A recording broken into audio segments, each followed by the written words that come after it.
강의 네 번째 시간입니다. 제목이 자녀에게 전할 기념물입니다. 여러분들은 자녀들에게 무엇을 물려주시고 싶으십니까? 아마 그 중에는 재산도 있을 수 있겠고 사놓은 집일 수도 있을 것이고 아파트일 수도 있겠습니다. 이런 것들이 자녀들과 후손들에게 어떤 도움을 줄 거라고 기대하면서 그렇게 하시겠죠. 오늘 말씀을 통해서 하나님께서 우리에게 그리고 우리의 자녀들에게 그리고 우리의 후손들에게 들려주기 원하시는 복음을 듣게 되시기를 기원합니다. 이스라엘 백성들이 요단강을 다 건넌 후에 하나님께서 여호수아에게 말씀하십니다. 각 지파마다 한 사람씩 12사람을 뽑아 세워라. 그러니까는 모두 12지파니까 그 12사람을 뽑았다는 것은 이스라엘 전체를 대표하는 것입니다. 그래서 그들이 요단강 가운데에서 12개의 돌을 가져다가 그들이 머물 곳에 두게 했습니다. 그래서 6절에 무엇이라고 하나님께서 말씀하시냐면 이것이 당신들에게 기념물이 될 것입니다. 그러니까 하나님께서 여호수아를 시켜서 그렇게 말하게 하시는 것입니다. 그리고 7절에도 하반절에 보시면 그 돌들이 이스라엘 자손에게 영원토록 기념물이 된다는 것을 그들에게 말해 주십시오. 영원토록 기념물이 될 거다. 그렇게 말씀하고 계시는 거예요. 왜 이스라엘 백성들에게 기념물이 필요할까요? 기념물이라고 번역된 이유는 바로 이 표적, 그러니까 요단 강물을 멈추게 했던 이 표적이 바로 하나님이 어떤 분이신지를 기억하게 해주는 물건이기 때문입니다. 그들이 이제 정복해야 할 가나안 땅은 사람들이 모두 누구를 섬기고 있습니까? 이방신들을 섬기고 있잖아요. 그들을 무찌르는 일은 하루 이틀 만에 끝날 일들이 아닙니다. 실제로 여호수아기를 살펴보면은 가나안 땅 정복 전쟁이 주요 전쟁들이 5년에서 7년이나 걸렸습니다. 그리고 그 이후에도 전쟁이 끝난 이후에도 다른 민족들의 침략이 있을 것이고 그래서 그때마다 이스라엘 백성들은 염려하게 되겠죠. 불안하게 될 것이고 걱정이 생길 것입니다. 우리가 저들을 물리쳐낼 수 있을 것인가? 우리보다 강한 민족들이 섬기는 이방신들을 섬기자. 자연스럽게 그렇게 흘러가게 되는 것입니다. 그래서 하나님께서 말씀하시는 거예요. 12지파 수대로 요단강 가운데에 들어가서 내가 말린 그 요단강 가운데 들어가서 돌 12개를 가져다가 기념물로 삼아라. 그래서 이 기념물을 자자손손 대대로 가르쳐 주어라 라고 말씀하시는 거예요. 그래서 24절을 한번 보십시오. 그렇게 하신 것은 땅의 모든 백성이 주님의 능력이 얼마나 강하신가를 알도록 하고 우리가 영원토록 주 우리의 하나님을 경외하도록 하신 것이다. 이렇게 해야만 너희가 가나안 사람들이 섬기는 이방 사람들이 섬기는 이방 신들에게로 눈을 돌리지 않게 될 것이다. 너희에게는 너희의 주 하나님 바로 내가 있다. 그거를 기억하게 해주려고 이렇게 하신 것입니다. 우리 역시 세상에서 살면서 이런 유혹에 얼마나 자주 넘어집니까? 우리 힘으로는 어찌해 볼 수 없다는 거 우리 스스로도 잘 알잖아요. 하나님이 우리의 필요를 모든 필요를 채워주시는 아버지시다라는 믿음의 고백이 있는 사람들일지라도 왠지 하나님 한 분만으로는 충분하지 않을 것 같잖아요. 하나님만 믿고 있다가는 개고생할 것 같거든요. 하나님보다 강해 보이는 세상이 섬기는 이방신을 우리도 섬기자. 누굽니까? 돈이잖아요. 재물이잖아요. 하나님이 우리의 능력이 아니라 돈이 우리의 능력이라고 우리는 얼마나 자주 고백합니까? 돈, 은행 잔고, 은퇴연금, 건물주 이런 말이 있더군요. 조물주보다 높은 게 건물주라면서요. 창조주보다 높은 게 건물주라면서요. 소유가 많고 적음에 따라서 우리의 염려와 근심이 얼마나 많이 줄어듭니까? 그것이 파워가 되는 거예요. 그것이 능력이 되는 것입니다. 그것이 우리를 지탱해 주는 힘, 곧 능력이라고 생각하는 거예요. 그리고 우리 자신들뿐만 아니라 우리가 그렇게 믿고 있으니까 당연히 우리는 우리의 자녀들에게 그렇게 가르치겠죠. 자녀들에게도 우리는 하나님에 대한 믿음보다도 재물에 대한 믿음, 그리고 세상이 섬기는 이방신들의 우상들에 대한 믿음을 물려주기를 원하는 거예요. 그러니 이런 유혹이 있을 테니 요단강에서 12개의 돌을 가져다가 기념물로 삼아라 라고 말씀하시는 것입니다. 물이 넘치는 요단강을 내가 멈추게 해서 멈추었다. 마르게 하였다. 요단강을 마른 땅으로 만들었으니 그 가운데로 들어가서 돌 12개를 취해서 기념물로 삼아라 라고 말씀하시는 거예요. 그러면 훗날에 자녀들이 물을 거다. 뭐라고요? 이 돌들이 뭐예요? 그 맑은 눈동자를 가지고 너희들에게 물을 거야. 그럴 때에 우리 하나님이 우리 앞에서 넘실거리는 요단 강물을 멈추게 하시고 마른 땅이 되게 하셨어. 그래서 우리가 그 강을 안전하게 건넜어. 절대 잊지 마. 우리 하나님이 그런 분이야. 그분의 능력이 얼마나 강한지 알겠니? 얼마나 크신지 알겠니? 우리가 할 수 없는 것을 우리를 위해서 하신 분이다. 세상 사람들이 아무리 강해 보여도 우리 하나님과는 상대가 안 된다. 그러니까 다른 곳에 눈 돌리지 말고 오직 하나님께만 믿음과 소망을 두거라. 알겠니? 그렇게 가르쳐 주라고 말씀하시는 거예요. 하나님은 우리의 상황과 형편이 어떠할지라도 언제까지나 우리의 아버지가 되시는 것을 포기하지 않으신다. 너희를 지켜주시는 분이시다. 그러니 다른 데 눈 돌리지 말아라. 이 돌들이 그것을 기억나게 해줄 거야. 그렇게 말씀하시는 거예요. 하나님께서는 우리에게도 동일하게 말씀하십니다. 우리의 자녀들에게 하나님의 능력이 얼마나 강한지 알게 해주는 기념물을 가르쳐 주라고 말입니다. 우리의 자녀들이 하나님을 경외하도록, 영원토록 경외하도록 하는 기념물을 가르쳐 주라고 말이에요. 기념물은 우리에게 힘을 주는 능력이 있습니다. 우스갯소리를 하나 들려드릴게요. 어떤 남자가 삶이 너무 힘들어서 지갑 안에 고이 간직해둔 사진, 누구 사진이겠어요? 아내 사진을 꺼내 봅니다. 그러면서 다시 마음을 추스리는 거예요. 내가 이 여자하고도 살았는데 감당 못할 일이 어디 있겠나?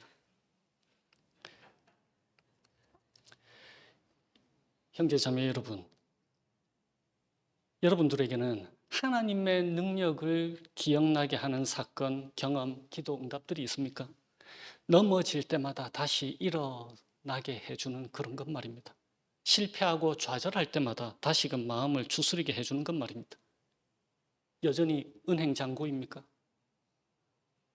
여전히 성공한 주식입니까?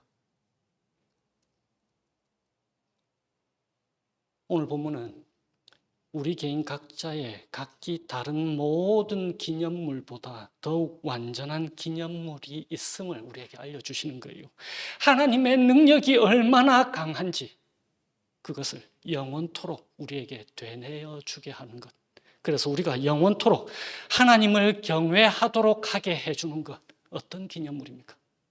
십자가. 고린도전서 1장 18절 말씀입니다. 십자가의 말씀이 멸망할 자들에게는 어리석은 것이지만 구원을 받는 사람인 우리에게는 하나님의 능력입니다. 고린도전서 11장 26절입니다. 그러므로 여러분이 이 빵을 먹고 이 잔을 마실 때마다 주님의 죽으심을 그가 오실 때까지 선포하는 것입니다. 우리 주 예수 그리스도께서 단 한 가지 제자들에게 부탁한 게 있어요. 대대로 기억하고 기념하라. 무엇입니까? 우리 주님의 죽으심이에요. 십자가입니다. 오늘 본문에 세 번역에서 기념물이라고 번역된 이 단어, 이 히브리어 단어를 헬라어로 신약 성경의 언어로 번역하면은 우리가 익히 알고 있는 요한복음의 그 표징입니다. sign. 그러니까 표적이라는 단어로 번역이 되는 거예요. 요한복음에서는 그것이 예수 그리스도가 하나님의 아들이시고 그리스도이시다. 그걸 가르쳐주는 표적, 기념물 7가지를 제시를 했잖아요. 바로 그 동일한 단어가 오늘 본문에 기록되어 있는 거예요. 앞으로 이스라엘 백성들이 싸워 무찔러야 할 가나안 사람들보다 능력이 많으신 하나님이심을 기억나게 해주는 것. 십자가는 영원토록 주님을 경외하고 기념해야 할 기념물입니다. 하나님이 어떤 분이신가를 가장 잘 알게 해주고 가장 잘 기억나게 해주는 것입니다. 하나님이 얼마나 큰 능력을 지닌 분이신지, 그분이 누구를 위하는 분이신지를 알게 해주는 거예요. 왜 십자가가 하나님의 능력이 얼마나 강한지를 드러내는 표적이 되고 표징이 되고 기념물이 됩니까? 왜 그럴까요? 우리 같은 사람을 구원하셨거든요. 우리 같은 사람을. 우리가 어떤 사람들입니까? 출애굽 때에 홍해의 기적을 본 사람들이잖아요. 홍해가 갈라진 기적을 본 사람들이잖아요. 가나안 땅으로 들어갈 때 오늘 요단강이 멈추는 것을 본 사람들이잖아요. 광야 40년을 만나로 먹이신 것을 본 사람들이잖아요. 광야 40년 동안 밤에는 불기둥으로 낮에는 구름기둥으로 인도함을 받은 사람들이잖아요. 그 40년 동안 우리가 입고 있는 옷이 헤어진 일이 한 번도 없었고 발이 부르튼 일도 없고 보살펴 주신 하나님을 아는 사람들이잖아요. 그런데도 그런 하나님 아버지를 믿지 못해서 하나님에 대한 믿음보다 세상이 섬기는 이방신들에 대한 믿음을 우리 스스로가 가지고 있고 우리 자녀들에게 가르쳐 주려고 얼마나 발버둥을 치는 사람들입니까? 이런 우리 같은 사람들을 구원하셨다고요. 십자가를 통해서. 이보다 더 큰 능력과 기적이 어디에 있습니까? 하나님의 가장 크신 능력은 창조에 있지 않습니다. 창조 물론 아주 큰 능력이에요. 하나님만이 하실 수 있습니다. 그러나 가장 큰 능력은 창조에 있지 않습니다. 왜 그렇습니까? 하나님께서 창조하신 그 모든 것으로도 우리 중 단 한 사람도 구원할 수가 없어요. 오직 창조주이신 하나님만이 우리를 구원하실 수 있다고요. 그래서 그분이 우리를 구원하시기 위해서 십자가에서 죽으신 것입니다. 온 세상보다 크신 예수 그리스도께서 우리 같은 사람을 대신해서 죽으셨다고요. 그것이 유일한 방법이었습니다. 온 창조 세계보다 크신 하나님만이 우리의 구원을 이루실 수 있다. 그것을 보여주는 기념물이 무엇이라고요? 십자가입니다. 오직 하나님 자신이 대신 우리의 죄값을 치르셔야만 했습니다. 그래서 하나님 자신이신 예수 그리스도께서 십자가에서 달려 죽으신 것입니다. 어떤 능력, 어떤 파워입니까? 우리 중 어느 누구도 자신을 버릴 능력이 없는 사람들이에요. 그런데 하나님은 자신을 버린 능력을 십자가에 예수 그리스도를 통해서 나타내 보여주셨습니다. 그 사랑의 능력을 보여주신 거예요. 우리 중 어느 누구도 죄를 이길 능력이 없습니다. 그런데 하나님은 죄를 이길 능력을 십자가에서 보여주셨습니다. 공의의 능력을 보여주신 거예요. 우리 중 어느 누구도 율법의 저주, 곧 죽음을 이길 능력이 없습니다. 그런데 하나님은 율법의 저주를 이길 능력을 십자가에서 보여주셨습니다. 골로새서 2장 13절에서 15절 말씀입니다.